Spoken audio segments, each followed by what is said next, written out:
Hello everyone, my name is Jessica and welcome back to my channel. Today's video is a combination, is a big one. It has to do with Kevin Franke filing for divorce and what it means, because it sounds kind of confusing and like what the hell is happening with that. And then also I know it's old news, so whoever's going to comment, this is old news. I just wanted to show some connections that I found in regards to that Ruby Franke body cam footage from her traffic stop that was 5 days before her arrest, with this huge case going on. So I don't know about anybody else, but I was fully expecting something to happen today. I thought it was going to be in regards to Jody, because something in me was like 90 days. It's been 90 days since their arrest. Something has to have happened. I've been like telling my husband all day, I'm like searching, just waiting for something.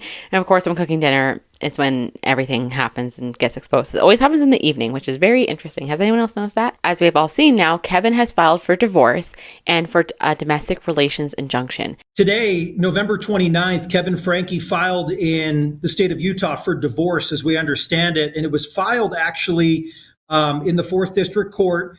And the petition for divorce is private, so we can't see a whole lot of it, but we do know that things were filed today here in the state of Utah.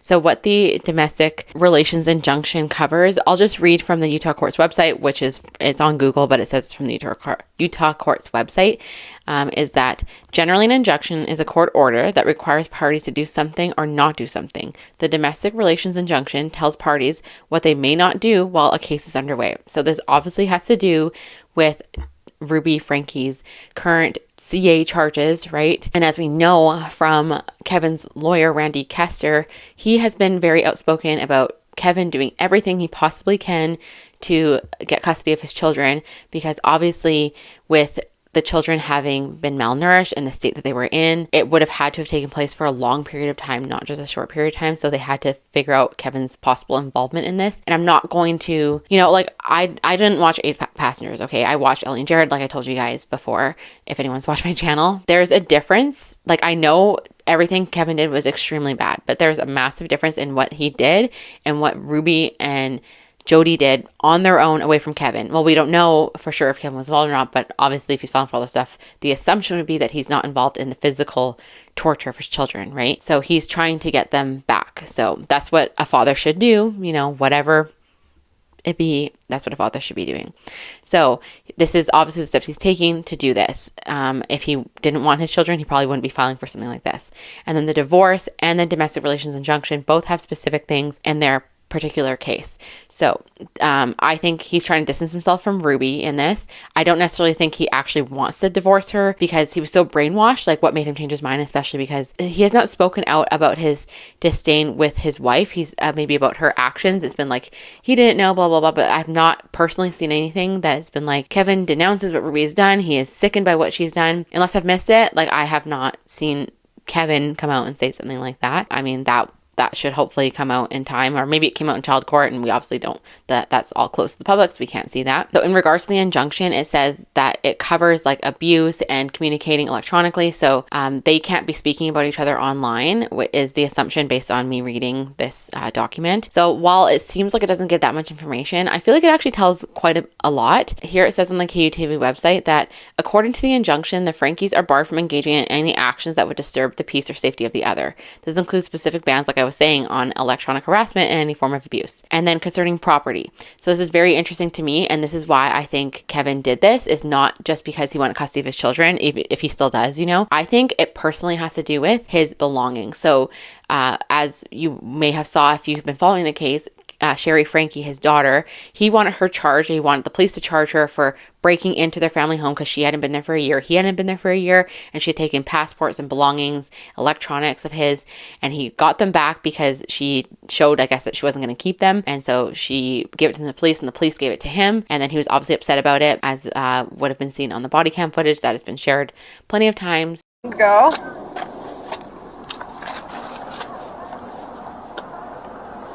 Is it all there? Yes. Explain to me again why this was not robbery. Because it's a civil issue. You guys are family. She's been in the house before. You haven't been in the house in a year.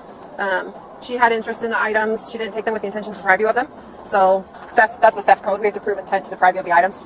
And that wasn't her intent in having them. So the detective sergeant said that we're not going to charge her for anything. Okay. I'll have to do some more research on that.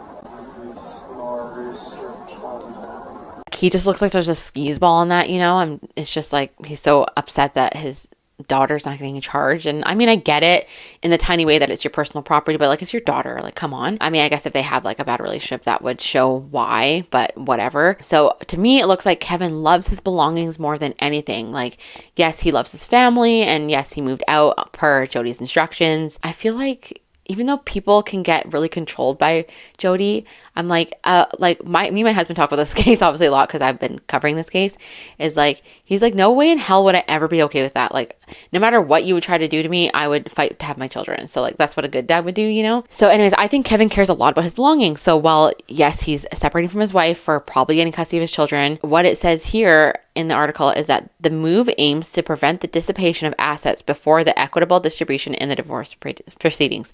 So we all know that when you're married, what's mine is yours. you know that saying, what's mine is yours.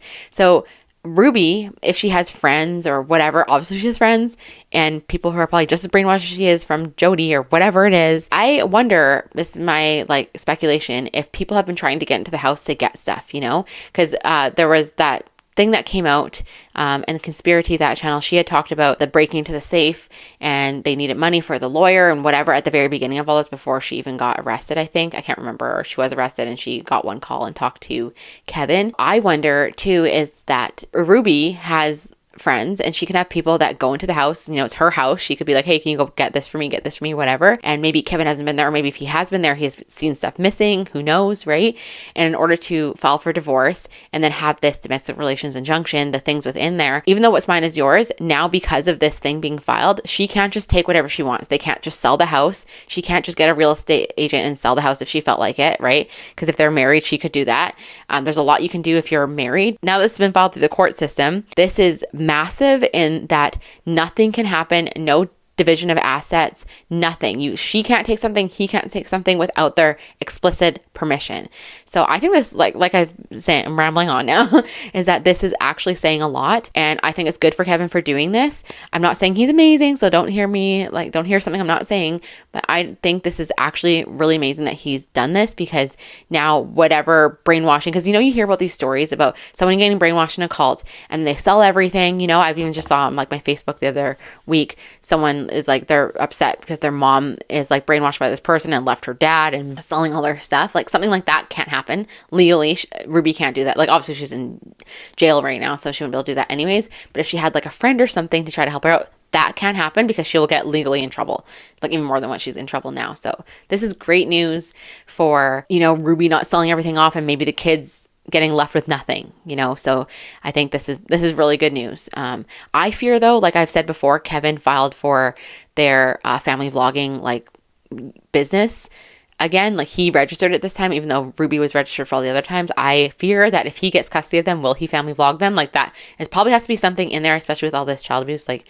he probably can't family vlog, but I'd be fearful that that would be something he would try, is my assumption, because he registered their thing. So anyways, now let's get into for me, the long awaited addressing of the body cam footage from when Ruby got pulled over 5 days before her official arrest. So I want to show you here at the beginning, this officer's voice. You'll hear him sign on that they say good morning, good evening, even if it's not the morning, the evening, it's just like the beginning and end of their shifts. So he says that. I'll play that for you and you'll hear the communication, and I just want you to hear his voice. So listen to this officer's voice. Control 12X 17 1041, good morning. Copy of Tree 54, good morning. So this officer pulled Ruby over pretty soon into his shift. Before that, he had done, I think, 2 to 3 other license plate checks. So that's what he's showing right here. And then in it, he gives his coordinates of where he is. At first, I think it says Ocania. It took me so freaking long to find where he was parked, because, you know, when they're doing like traffic type stop things, they park somewhere. And this was like at the beginning of his shift, like 4 a.m. When he started his shift, shortly after, he pulled her over. He pulled over a few people, and then a few moments later pulled her over. 4 Sierra 2 Fox Delta will be 1500 and Ocania. Copy.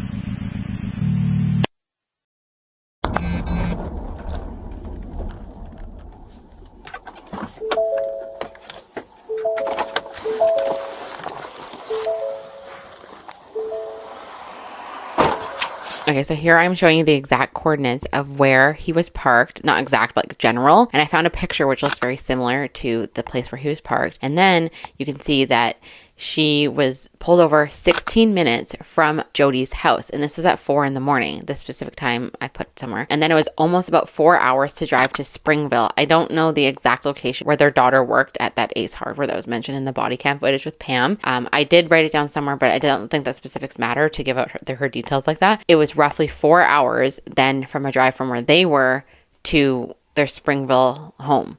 So if they were there at 4 in the morning, that shows me that the girls obviously knew the state that their siblings were in. So perhaps this is why the police were so harsh with Pam, was not just the general knowing of how terrible the kids were, but knowing that the two girls were most likely there as well, because they would have seen this body cam footage before everything, so they would have known this. And so this is a pretty big deal to me that the girls were obviously at Jody's house as well. They weren't just abandoned at the Springville home and like fending for themselves and their mom occasionally driving. Clearly, Ruby drives back and forth very often. This was like, I think this was like a Thursday or Friday morning or something. And I feel like Utah gets into school then, but as we know from the body cam footage, they weren't in school. They were being homeschooled, if that was true, you know. I wanted to show how crazy this is, that if their mom was driving them at 4 in the morning, obviously trying to hurry them back up to where they're supposed to be, but like obviously this is so weird, right? So there's gonna be more that comes out. For sure it was them. Okay, so at first glance with this footage, I thought it was like a middle-aged white man. It looked like a balding guy, and I'm like, okay, this is totally two males. That's why I commented on the KUTV's YouTube channel. I was like, who are those two men? And I did that eye emoji, the double eye emoji. And as you can see here where I pause it, there's a braid. So I definitely think this is Jay. So Jay is the one that had the pigtail braids in the body cam footage. That was the video before this, where the police officer was talking to her.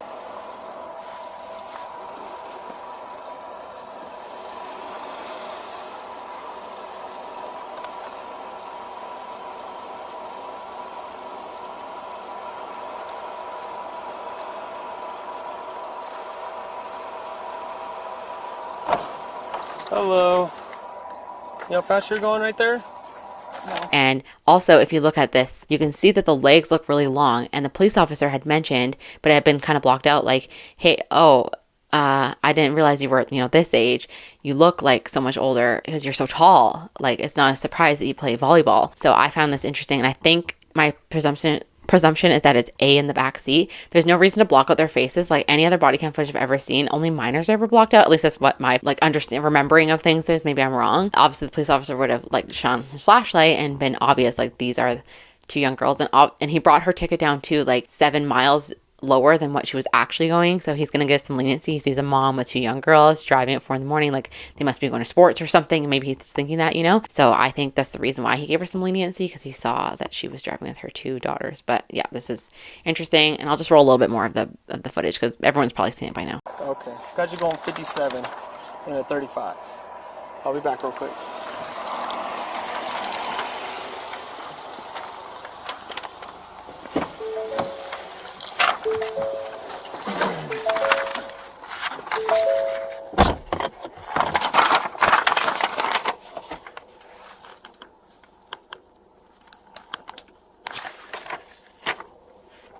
Okay, so the police officer's voice sounds different on the body cam footage than dispatch.